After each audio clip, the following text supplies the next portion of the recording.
अब मैं बड़े अदब से आज के इस मुशायरे के सदर इज्जत माब श्याम कुमार सिंह साहब एसडीएम गोंडा जो आज के इस मुशायरे में शरीक हुए हैं उनसे गुजारिश करूंगा।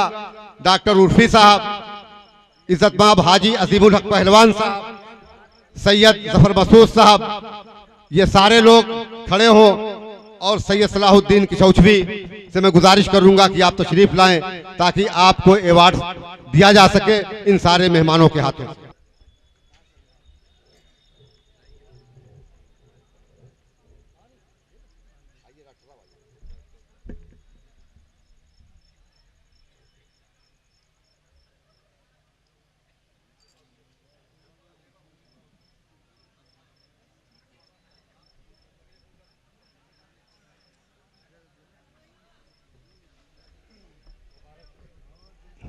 बहुत बहुत मुबारक हो।